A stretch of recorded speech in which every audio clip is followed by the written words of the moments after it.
രണ്ടുപേരോട് 1000 വട്ടം ഞാൻ പറഞ്ഞതല്ലേ, കല്യാണ പ്രായ പെണ്ണ. ഇനി ആരിവളെ എല്ലാം തൊലച്ചില്ലേ? അതിനിപ്പോ ഒന്നും സംഭവിച്ചില്ലല്ലോ. ആര് വിശ്വസിക്കും? ഇത്രയും പേരുടെ മുന്നിൽ വെച്ച് മറുപടി പറഞ്ഞു പറഞ്ഞു ഞാൻ മടുത്തു. എങ്ങനെ ആശ്വസിപ്പിക്കണ്ടെന്ന് എനിക്കറിയില്ല. ഈ സമയത്ത് പറയുന്നത് ശരിയാണോന്നും അറിയില്ല. ഒരു സഹതാപത്തിന്റെ പുറത്ത് ചോദിക്കുന്നതല്ല. എനിക്കിഷ്ടമാണ് അവളെ. ഞാൻ നോക്കിക്കോളാം, പൊന്നുപോലെ. രാഷ്ട്രീയ കുടുംബമല്ലേ, അവസരത്തിനൊത്ത് പലതും പറയും, നാളെ അത് മാറ്റിയും പറയും. തിരിച്ചറിവില്ലാത്ത പ്രായത്തിൽ നീ കൊടുത്ത കത്ത് മേടിച്ചു എന്ന് പറഞ്ഞ് ആട്ടി പുറത്താക്കിയതല്ലേ ഞങ്ങളെ. ഇപ്പതാ സാക്ഷി പറയാൻ കൊണ്ടുപോയി അവളുടെ ജീവിതവും നശിപ്പിച്ചു. ഇനി എന്ത് വിശ്വസിച്ച അവളെ നിന്റെ കൂടെ അയക്കേണ്ടത്? കൊല്ലൂല്ലെന്ന് എന്താ ഉറപ്പ്?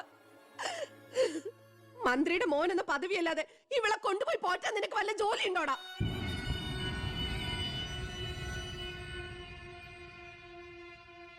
ഇനി മേലാൽ ഇമാതിരി വർത്താനം പറഞ്ഞ് ഈ വീടിന്റെ പരിസരത്തെങ്ങാനും വന്ന ദേവകിയുടെ ശരിക്കുള്ള സ്വഭാവം നീ അറിയും. അമ്മേ, നീ ഒന്നും ഉണ്ടായിരടി. ഇറങ്ങി പോകുന്നുണ്ടോ?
നിന്നെ ഒഴിവാക്കി നിന്റെ പെങ്ങളെ എങ്ങനെ കെട്ടിക്കാൻ പറ്റുമെന്ന് ആലോചിച്ച് നിന്റെ അച്ഛനും അളിയന്മാരും കൂടി തല പുണ്ണാക്കുമ്പോഴാ ദൈവം ഇങ്ങനൊരു അവസരം എന്നെ മുന്നിൽ എത്തിച്ചെന്നത്.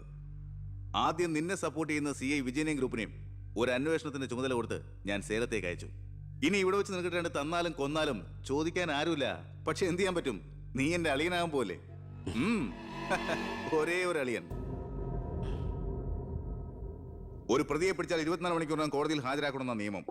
പക്ഷെ നിന്റെ കാര്യത്തിൽ ഞാൻ പറയുന്ന റൂൾസ്.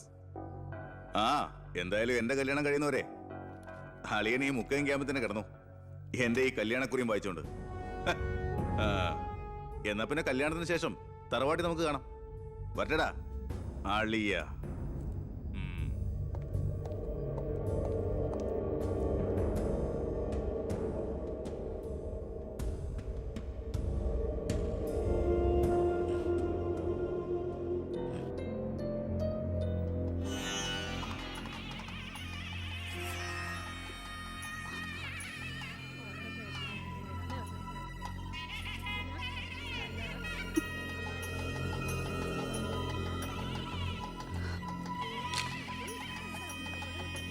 ഇതുവരെ റെഡി ആയില്ലേ?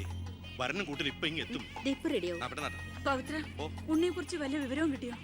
ഫോണിൽ കിട്ടിയപ്പോ ഞാൻ വിവരം പറഞ്ഞതാ. അവനെന്തോ തിരക്കിലാണ്, വരാൻ പറ്റില്ല എന്ന് പറഞ്ഞു. അത് ശരി, സ്വന്തം പെങ്ങളുടെ കല്യാണത്തിനെന്ന് അവന്റെ ഒരു തിരക്ക്. അവനിങ്ങ് വരട്ടെ. പിന്നെ പബ്ലിക് വല്ല അടിച്ചു കയറുന്നുണ്ട്, ഓഡിറ്റോറിയം ഇപ്പൊ തന്നെ ഫുള്ളാ. അതൊക്കെ ഞാൻ നോക്കിക്കോളാം, വേറെ കുഴപ്പമൊന്നുമില്ലല്ലേ. മകളെ എല്ലാം റെഡിയാ, കുഴപ്പമൊന്നുമില്ല അല്ലേ? അച്ഛൻ ടെൻഷൻ അടിക്കാതെ. 2-3 VIP സീറ്റുകൾ ഒഴിച്ചിടണം. കേന്ദ്രമന്ത്രി വിശാൽ ശർമ്മ എയർപോർട്ടിൽ എത്തിക്കാനായിട്ടു. ഓക്കെ.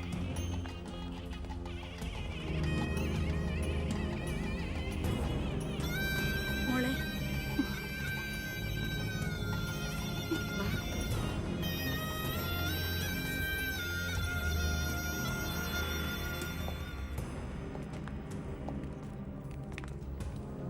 7 ദിവസം മുഖ്യം ക്യാമ്പിൽ കടത്തിയിട്ട് ജഡ്ജ്മെന്റ് പറഞ്ഞു കേട്ടില്ലേ, ഇന്നലെ ഉച്ചയ്ക്ക് കസ്റ്റഡിയിലെടുത്താണെന്ന്. എന്തായാലും FIR ശിക്ഷ ഇളവ് കിട്ടാനുള്ള ചാർജേ ഉള്ളൂ. നിന്നെ ഒഴിവാക്കി നിന്റെ പെങ്ങളുടെ കല്യാണം നടത്താനുള്ള തന്ത്രമായിരുന്നു അതിന് പിന്നിൽ. അത് വെറും കല്യാണമായിരുന്നില്ല.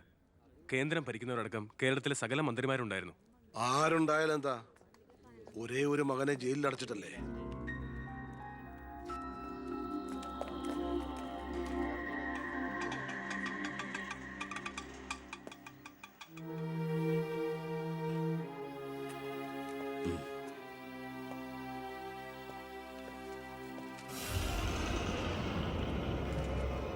ആ ഇതാര്? അളിയോ?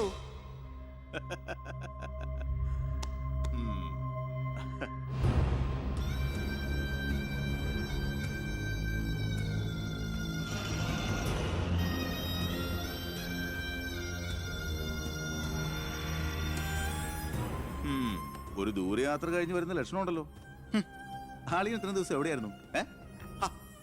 നീ ഇങ്ങനെ നോക്കി നിൽക്കുന്ന അളിയന് പോയി ഒരു ചൂട് ചായ എടുത്തോണ്ട് വാ. ചെല്ല്. എന്തിനാ ഇപ്പൊ ഇങ്ങോട്ട് വന്നത്? കാണണ്ട നിന്നെ എനിക്ക്. വീട്ടിലൊരു നല്ല കാര്യം നടക്കുമ്പോ നാട് നന്നാക്കാൻ നടക്കുന്നു. മന്ത്രിയായി നിന്റെ അച്ഛനൊക്കെ തിരക്കുണ്ടോടാ നിനക്ക്? ഞാനില്ലായിരുന്നെങ്കിൽ എന്താമേ, ഇവിടുത്തെ കാര്യങ്ങളൊക്കെ ഭംഗിയായിട്ട് നടത്താൻ എല്ലാരും ഉണ്ടല്ലോ. എത്തിയോ വിമതൻ? വിമതൻ. ചെറുപ്പകാലത്ത് ആവേശമായിരുന്നു എനിക്ക് എൻ്റെ അച്ഛൻ. മനസ്സുകൊണ്ട് രാഷ്ട്രീയ ഗുരുവെ കണ്ടിട്ടാ ഞാൻ രാഷ്ട്രീയത്തിലേക്ക് ഇറങ്ങിയത്. പക്ഷേ അടുത്തറിഞ്ഞപ്പോ തെറ്റുകളിൽ നിന്നും തെറ്റുകളിലേക്കാണല്ലോ അച്ഛൻ പോയിക്കൊണ്ടിരിക്കുന്നത്. എന്റെ കൂടെപ്പുറപ്പിനെ മനസ്സിലാക്കിയില്ലല്ലോ. വളരെ വിഷമമുണ്ട്, സഹതാപമുണ്ട്.